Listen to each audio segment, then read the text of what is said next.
If you'd been a Spartan citizen, staying one required far more than courage.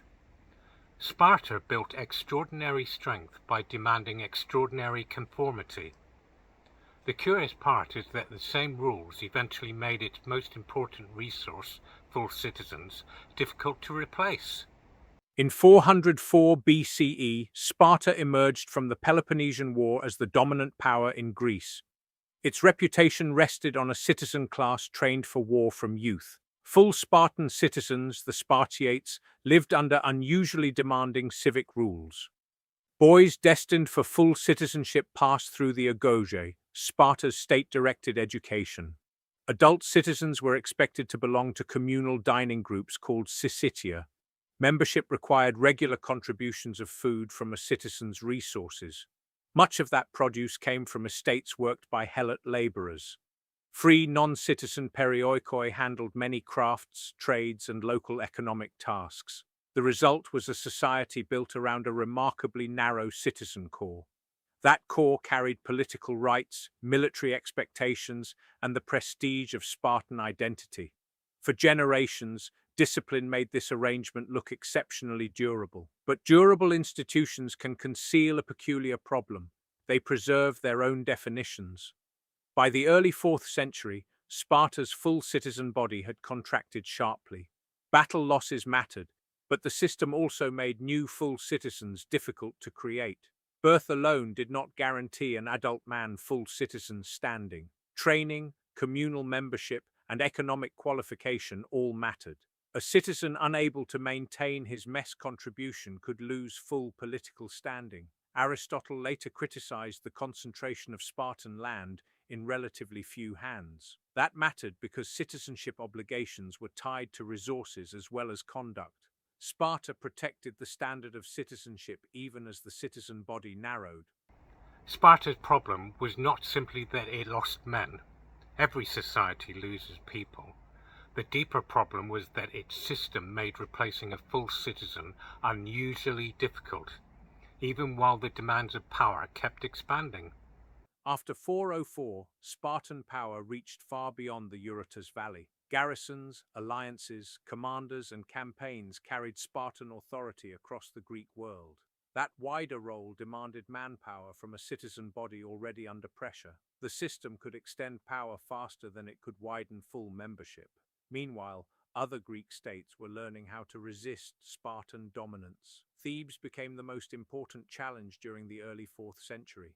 In 371 BCE, a Spartan army under King Cleombrotus met the Thebans at Leuctra. The Theban victory shattered the aura of Spartan battlefield superiority. Cleombrotus was killed, and Sparta lost men it could not easily replace. For a broad citizen army, losses are painful. For a narrow citizen class, they are structural. Yet Leuctra did not create Sparta's internal weakness. It revealed a weakness already embedded in the rules of membership. The battlefield exposed how little slack the Spartan system possessed. The following campaigns carried Theban-led forces into Laconia itself. Messenia, long controlled by Sparta, was liberated from Spartan rule. The city of Messene was founded in 369 BCE as a restored Messenian center. Sparta therefore lost territory closely connected to the resources sustaining its citizen order. An external defeat had removed supports the internal system assumed would remain. Sparta could change its rules, broaden membership, or preserve the old model. A system can preserve its rules so rigidly that it weakens what those rules protect. Here the pattern changes. A rigid system can look disciplined because it refuses exceptions. But when circumstances change, the refusal to bend can stop protecting the system and start narrowing its options. Spartan practice had sometimes armed men outside the full citizen body, but no regular route converted those expedients into a broad new citizen class. The distinction between full citizen and outsider remained unusually hard to cross. That preserved Spartan identity, but it also restricted the pool available to restore it. Aristotle later wrote that Sparta's citizen population had fallen below 1,000. He connected that weakness with property concentration and badly designed civic arrangements. The irony is difficult to miss. A system built around equality produced exclusion. Its institutions had been designed for a social balance that no longer existed. Rigid rules can remain internally consistent while becoming externally ineffective. By the 3rd century BCE, Spartan reformers were openly confronting these pressures. King Agis IV proposed debt relief and land reform intended to rebuild the citizen body. His program failed, and Agis himself was killed amid political conflict. Cleomenes III later pursued more radical redistribution and expanded citizenship. These reforms came long after Sparta had lost its old Greek dominance. Their very existence shows that the internal constraint had become impossible to ignore. Sparta did not vanish after Leuctra, and it would be misleading to say it simply collapsed. What disappeared was the dominance once sustained by a much larger citizen core. Thebes mattered, military innovation mattered, and Messenian independence mattered.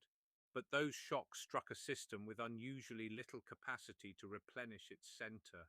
The threat arrived from outside, but the vulnerability had already been manufactured within. Sparta was not defeated by rigidity alone, and history is rarely that tidy. But Leuctra exposed a weakness that had been building inside the Spartan system for decades. The problem was outside the walls. The vulnerability was already within them.